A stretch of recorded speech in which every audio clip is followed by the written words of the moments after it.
How you doing? I'm Kevin O'Hara for alcoholmastery.com.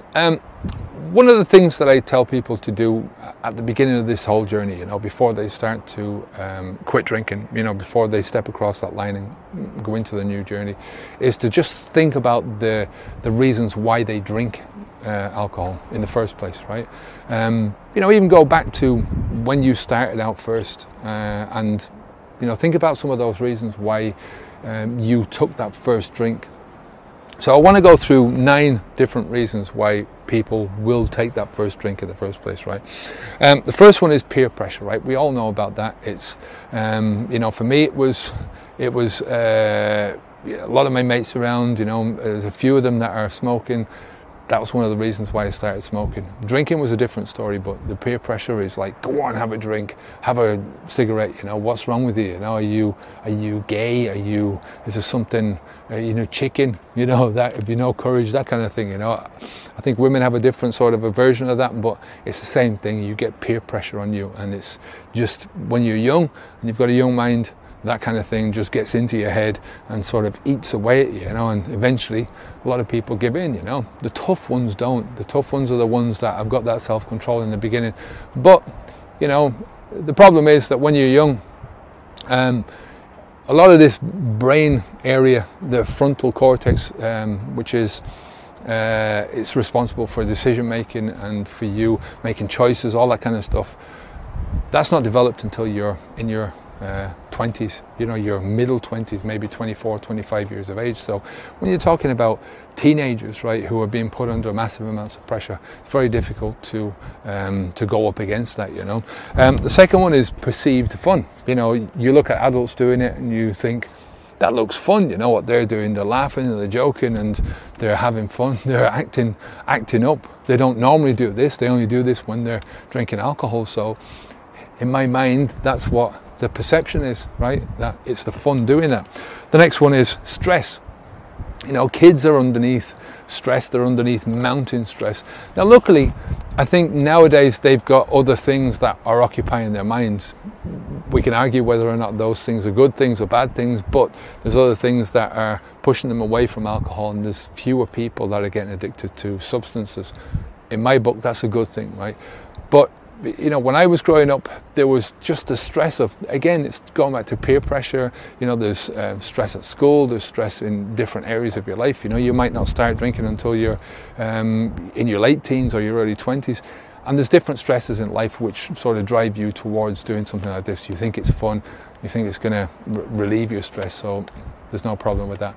The fourth one is availability. It's just everywhere. Everyone can get it, unless you're in a country where they don't sell alcohol. You can get it.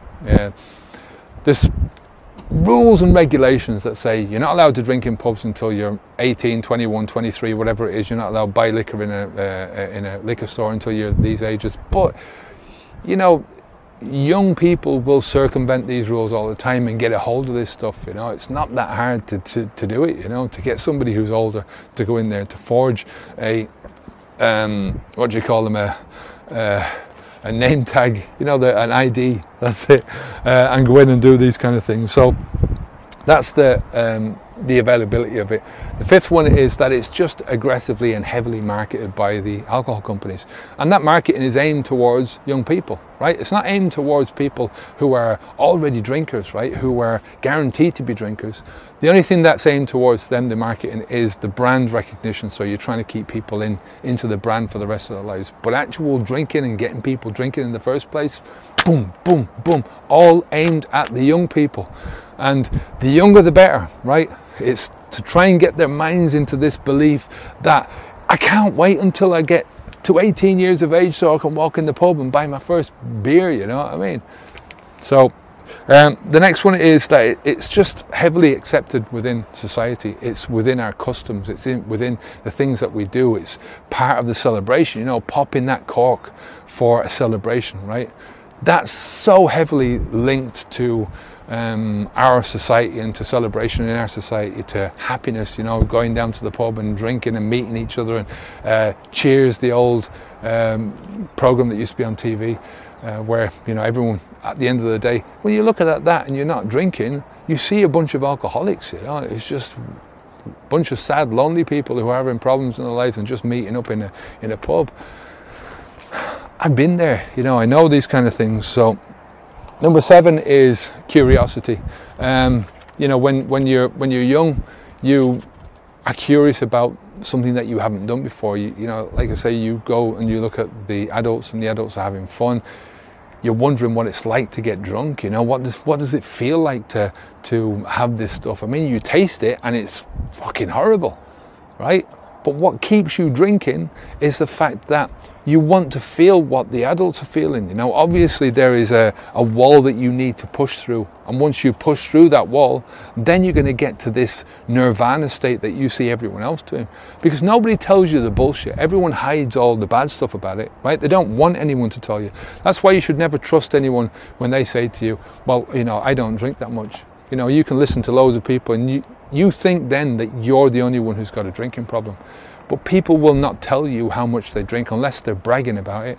You know, the lads down the pub, oh, no problem, I can drink 20 pints, no worries at all, you know what I mean? But as soon as it comes down to, there's a problem, have you got a problem? No, I haven't got a problem at all, I can take it or leave it when I want to, you know what I mean? No problem at all for me. Another one is inhibition. And when I'm talking about inhibition, your shyness, I mean, that's one of the reasons why I started drinking, was because I was shy. I was inhibited about talking to people, and taking alcohol just loosened me up and allowed me to do those things, right? But once the alcohol was gone, so was the inhibition came back, you know, the shyness came back, and it came back stronger because, you know, you're not learning these basic skills that everyone learns. I mean, all teenagers go through this. You know, whether you're, no matter what part of the world you're from, you go through this. It's a building process, it's a maturing process. And you go through this as part of your life. But if you try and short circuit it with alcohol or drugs, right, it doesn't help you to learn anything. You don't learn anything. So you tend to go through your life not having learned these lessons, and you have to learn them. You've got to learn them in order to stop. They're easy to learn. I mean, the older you get, the more self-confidence you get about yourself. You know, the mastermind program that we have, it's the initial stages are about trying to get people to quit drinking alcohol. That's what we work on, right?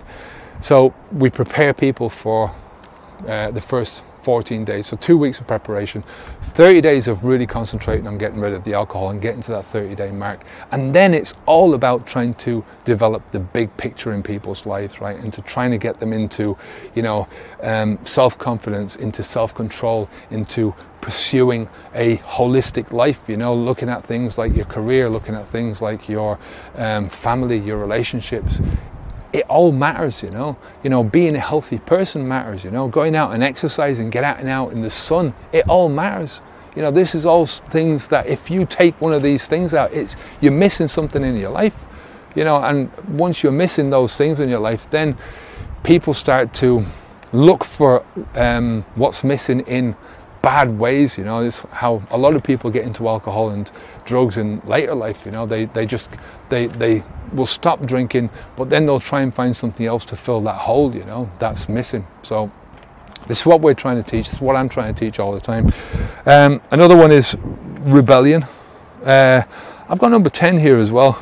I know I said 9, but rebellion is a lot of things when kids do, you know, they'll do the opposite of what their parents say to them, you know. I was guilty of that. My son was definitely guilty about that, you know. There's nothing you can do about a lot of that, but what you can do is try and steer your children in positive areas, you know, and try and give them a lot of decision making and responsibility early in their life, so that they're not all the time trying to rebel against you, you know. I think the stricter you are with your children, the more rebellious they're going to be.